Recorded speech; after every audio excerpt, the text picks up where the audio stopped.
Bab 47 Reaksi Terbaik. Jemari Elvano yang panjang dan hangat mulai menelusuri rahang Ashela, turun ke leher, dan berhenti di tulang selangka istrinya yang indah.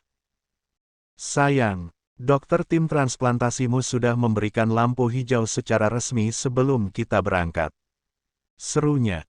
Ashela merona merah, ia tahu persis arah pembicaraan ini. Lampu hijau untuk apa? Godanya sengaja menatap mata suaminya dengan kerlingan nakal yang jarang ia tunjukkan. Untuk membuatkan Leo seorang adik, jawab Elvano tanpa ragu. Suaranya terdengar mutlak dan penuh tekad. Leo terus-menerus mengatakan dia kesepian di mansion yang besar itu. Dan aku ingin menanamkan kehidupan baru di dalam tubuhmu yang sekarang sudah sehat.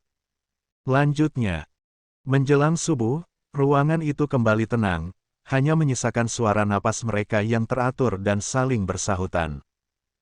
Ashela berbaring miring, menyembunyikan wajahnya di dada bidang Elvano yang masih dilapisi keringat tipis. Lengan kokoh Elvano memeluknya erat, menolak memberikan jarak bahkan dalam tidur mereka. Elvano membuka matanya sedikit, mengecup puncak kepala istrinya yang tampak kelelahan namun memiliki senyum tipis di bibirnya. Ia mengusap pelan perut rata Ashela yang berada di balik selimut, berharap dalam hati bahwa usaha kerasnya malam ini dan malam-malam berikutnya selama di pulau ini akan segera membuahkan hasil, yaitu adik untuk Leo. Semoga kamu segera hadir ya sayang, Papa, Mama dan Kak Leo menantikan kehadiran kamu, gumamnya dalam hati. Perjalanan mereka masih panjang, dan dunia luar di Jakarta pasti akan kembali menyambut mereka dengan segala dinamikanya. Namun di dalam kamar yang hangat ini, di tengah isolasi surga tropis, Elvano tahu bahwa fondasi keluarganya kini telah sekokoh batu karang. Sambil memeluk erat dua harta karun terbesarnya yang sedang tertidur, Elvano perlahan kembali memejamkan mata, siap menyambut hari esok yang dipenuhi dengan tawa Leo dan harapan akan tangisan bayi baru yang akan segera meramaikan mansion mereka. Tak terasa, hari 4 di Pulau Niskala bergulir seperti aliran air jernih yang tenang. Kehidupan di surga tropis ini benar-benar berjalan tanpa celah, sebuah kontras yang luar biasa jika dibandingkan dengan bulan-bulan penuh ketegangan yang baru saja mereka lewati di Jakarta.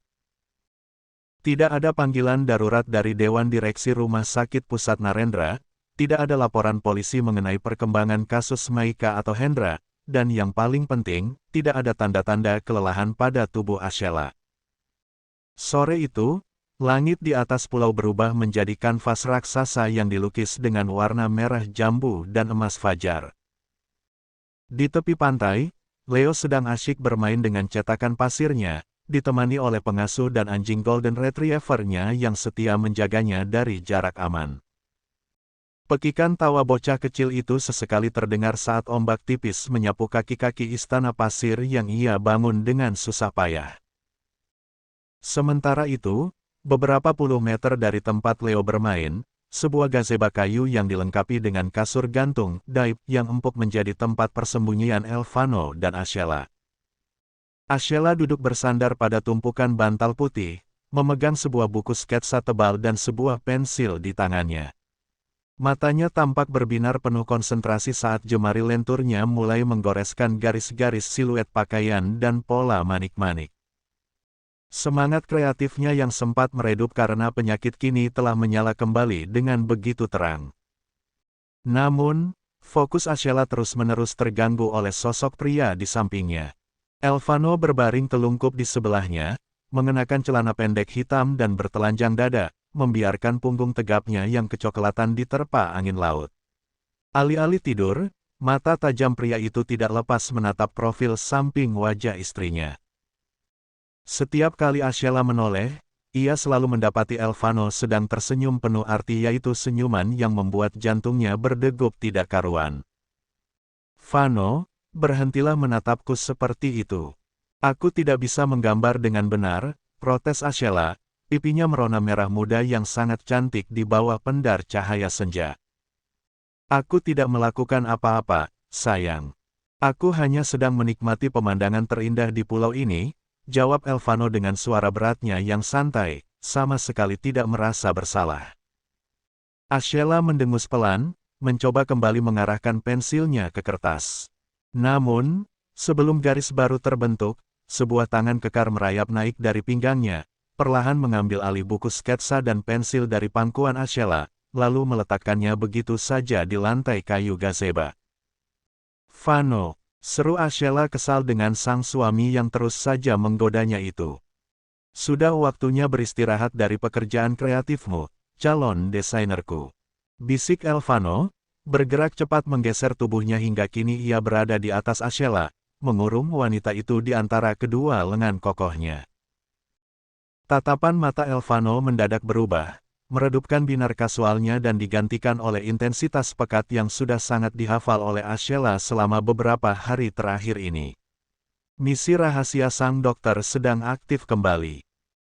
Sejak tim medis memberikan konfirmasi bahwa kondisi fisik Ashela telah pulih total dan siap untuk kehamilan baru, Elvano seolah memiliki energi tambahan yang tidak ada habisnya. Pria itu memanfaatkan setiap celah, setiap kesempatan, dan setiap momen privasi di mana Leo sedang sibuk bermain untuk memulai misi anak keduanya. Bagi Elvano, ini bukan sekadar tentang menambah anggota keluarga baru untuk meramaikan mansion mereka yang luas. Ini adalah sebuah pernyataan kemenangan mutlak atas maut yang hampir merenggut wanita ini dari sisinya. Setiap kali ia menyentuh Ashela, setiap kali ia merasakan kehangatan kulit istrinya dan mendengar detak jantungnya yang kini berirama kuat, Elvano merasa sedang merayakan kehidupan baru yang berhasil mereka perjuangkan.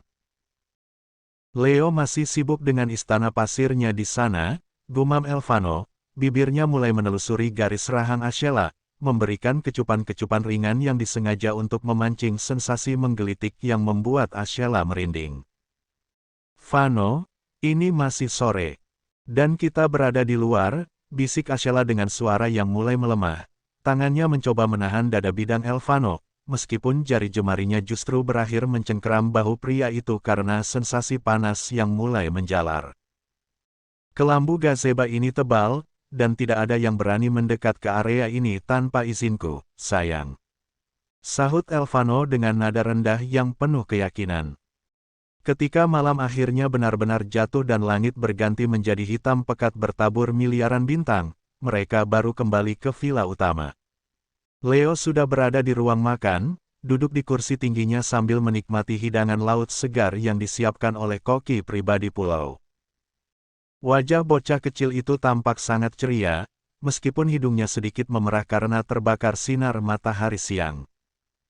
"Mama, Papa, tadi Leo lihat kepiting kecil warna merah di dekat batu," serunya heboh dengan mulut yang masih sedikit penuh dengan nasi goreng seafood. Ashela duduk di samping putranya, mencoba menutupi rasa canggung dan sisa-sisa rona merah di wajahnya pasca kejadian di gazebo tadi dengan mengusap lembut kepala Leo. "Benarkah Leo berani pegang kepitingnya?" tanya Ashela menanggapi ucapan sang anak. "Tidak berani, Ma," kata suster, "kepiting bisa gigit jari Leo seperti ini." Nyam. Leo mempraktikkan gerakan menjepit dengan jari-jari mungilnya, membuat Ashela dan pengasuhnya tertawa geli. Elvano yang baru saja selesai mengganti kemejanya berjalan masuk ke ruang makan, mengambil posisi di kepala meja. Ia menatap pemandangan di depannya dengan rasa puas yang tak terlukiskan. Kegembiraan Leo, kesehatan Ashela, dan kedamaian yang mereka miliki saat ini adalah segalanya. Sambil menikmati makan malam mereka, tangan Elvano di bawah meja diam-diam bergerak, mencari tangan Ashela dan menggenggam jemari istrinya dengan erat, mengusap punggung tangannya dengan ibu jari secara perlahan. Ashela menoleh, menatap suaminya yang kini sedang berpura-pura sibuk memotong daging steaknya dengan wajah tanpa dosa. Meskipun tatapan matanya yang melirik sekilas ke arahnya kembali memancarkan kilat penuh rencana untuk malam nanti. Pria ini benar-benar tidak ada habisnya, batin Ashela, merasakan dadanya berdebar penuh kehangatan sekaligus antisipasi. Setelah makan malam selesai dan Leo kembali diantar ke kamarnya untuk tidur, Elvano mengajak Ashela berjalan-jalan sebentar di sepanjang jembatan kayu yang menjorok ke arah laut, yang dihiasi oleh lampu-lampu taman temaram. Udara malam itu terasa sejuk dan menenangkan.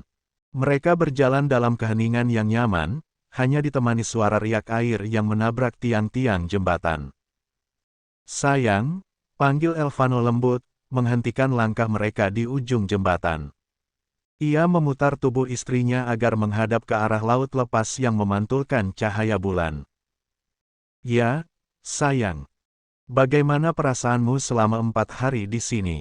Apakah kau benar-benar merasa bahagia?" tanya Elvano, matanya menatap dalam ke dalam manik mata Ashela, mencari kepastian terkecil dari lubuk hati istrinya. Ashela tersenyum, sebuah senyuman yang begitu tulus hingga pancaran matanya tampak berkilau di bawah cahaya rembulan. Ia merapat ke dalam pelukan Elvano, melingkarkan tangannya di pinggang suaminya. "Aku sangat bahagia, Vano. Ini adalah pertama kalinya dalam hidupku aku merasa tidak perlu mengkhawatirkan hari esok. Aku tidak perlu takut tentang penyakit, tidak perlu takut tentang orang-orang yang ingin memisahkan kita, dan melihat Leo bisa tumbuh dengan fasilitas dan kasih sayang yang utuh. Aku tidak tahu bagaimana cara berterima kasih lagi padamu," jawab Ashela begitu bahagia dan penuh rasa syukur. Elvano memeluknya erat, membenamkan wajahnya di rambut panjang Ashela yang beraroma terapi kelapa dan vanila. "Kau tidak perlu berterima kasih, sayang. Menjagamu dan Leo adalah tugasku seumur hidup. Dan tentang usaha kita," Elvano menjeda kalimatnya, sebuah seringai nakal kembali muncul di wajah tampannya saat ia berbisik di telinga Ashela. "Aku berjanji tidak akan pernah bosan untuk terus mencoba sampai mansion kita nanti dipenuhi oleh suara tangisan bayi lagi," bisiknya lagi. Ashela mencubit pelan pinggang Elvano, membuat pria itu terkekeh rendah. "Kau ini, pikirkan juga staminamu, Dr. Elvano. Katanya kau ingin bersantai selama liburan ini." Bagi seorang pria, memanjakan istrinya bukanlah pekerjaan yang melelahkan, Asa. "Itu adalah rekreasi terbaik," jawab Elvano penuh percaya diri, sebelum kembali merengkuh tubuh istrinya dalam sebuah dekapan hangat yang seolah mengunci seluruh dunia luar di belakang mereka. Bersambung.